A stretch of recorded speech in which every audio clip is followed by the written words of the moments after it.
दिनांक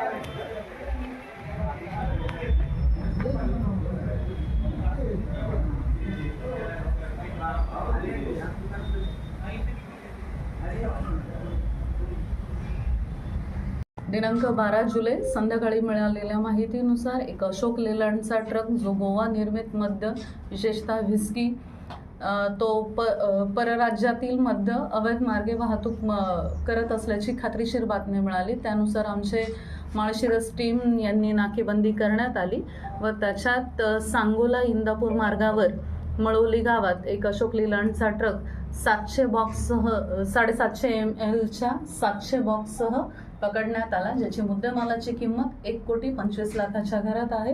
ही आतापर्यंत सोलापूर एक्साईजमधील सर्वात मोठी कारवाई आहे आणि त्या कारवाईचं क्रेडिट नक्कीच माळशिरस टीमचं आहे। तपास अधिकारी सौरभ भोसले साहेब, निरीक्षक भवड साहेब व त्यांच्या टीमचीच ही मेहनत आहे। कुठून होता नक्की माल, म्हणजे कुठून भरला होता वगैरे काय?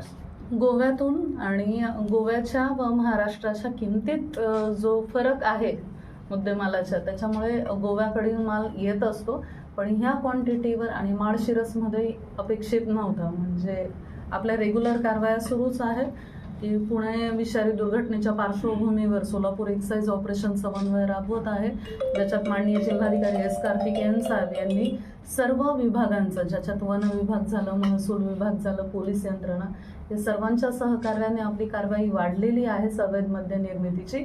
मात्र आषाढी एकादशीच्या पार्श्वभूमीवर आपण एकूण 7 पथके नेमलेले आहेत व वेळोवेळी वेगवेगळ्या रस्त्यांची गस्त पाहणी सुरू आहे। त्या पार्श्वभूमीवर एक निश्चित चांगले यश म्हणता येईल जे माळशिरस टीमने मिळवले आहे। याची पुढे कारवाईची रूपरेषा कशी असेल? सध्या तरी आता आरोपींना कोर्टात हजर केलं जाईल व पोलीस कस्टडी मिळवण्यासाठी प्रयत्न केला जाईल आणि निश्चितच की जिथून निर्मिती झाली किंवा जी लोक आपल्या जिल्ह्यातली सामील असतील त्याच्यावर कठोर कारवाई करण्यात येईल। मद्य लपवण्यासाठी जी त्यांनी आयडिया वापरली, अशा प्रत्येक कारवाईच्या वेळी वेगवेगळ्या सापडतात का आयडिया आपल्याला? हां, निश्चितच की आता हा प्रकार वाढलेला आहे आणि ही जी मद्य लपवण्याची ट्रिक आहे ही वेळोवेळी ट्रकांमध्ये केली जाते, पण स्पेशली बॉर्डर जिल्हे जे आहेत, म्हणजे कोकण किनारपट्टीचे जिल्हे किंवा धुळे, नंदुरबार, जे की बाहेरच्या राज्यांना लागून आहे, त्या जिल्ह्यांमध्ये असा प्रकार आढळतो। सोलापूरमध्ये मात्र अशा प्रकारची ही पहिलीच कारवाई आहे आणि तुम्ही व्हिडिओ पाहिल्यावर निश्चित लक्षात येईल की त्यांनी एक छुप कंपार्टमेंट केलेलं होतं। खात्रीशीर बातमी नसती किंवा आमची टीम खात्रीशीर नव्हती, म्हणजे संध्याकाळपर्यंत मलाही बातमी थोडी उशिरा मिळाली, कारण माल निघेल याची खात्री म्हणजे थोडी साशंकता होती। तुम्ही जर ट्रक पाहिला तर निश्चितच त्यांनीही नवीन पद्धतीचा वापर केला आहे असं म्हणता येईल। गोव्यातून महाराष्ट्रामध्ये आणण्यासाठी किती क्वांटिटी लागते, म्हणजे परवानगी किती क्वांटिटीची आहे का नाहीच आहे? असे परवानगीच नाहीये।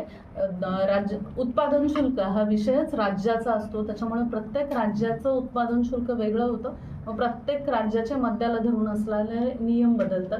तर आपला महाराष्ट्रातील निर्माण झालेलंच मद्य महाराष्ट्रात वापरलं जावं असा कायदा सांगतो, त्याच्यामुळे गोव्यातलं असू द्या किंवा कर्नाटकमधील असू द्या ते अवैधच मद्य म्हटलं पाहिजे। आता ही किंमत आपण दाखवली 1.25 कोटी, ही व्हॅल्युएशन गोव्यातल्या किमतीच्या का आपल्या किमतीनुसार? आपल्या किमतीनुसार 1.25 कोटी। याची मालकावर कारवाई होऊ शकते का मॅडम, वाईनच्या मालकावर? निश्चितच, म्हणजे मूळ उखडून काढणं व तपास नीट करणं या पुढच्या अनुषंगिक स्टेप्स असतीलच आणि त्याचा निश्चितच शोध घेतला जाईल पुढच्या टप्प्यात। गोव्यापासून इथपर्यंत कितीतरी चेकिंग नाके त्याचं कुठं सापडलं नाही का?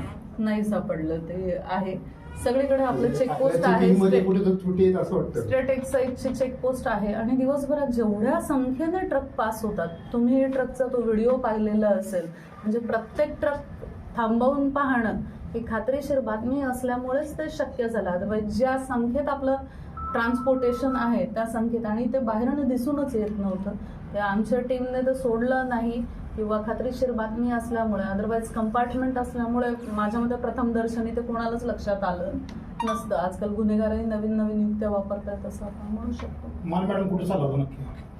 धुळे। येस।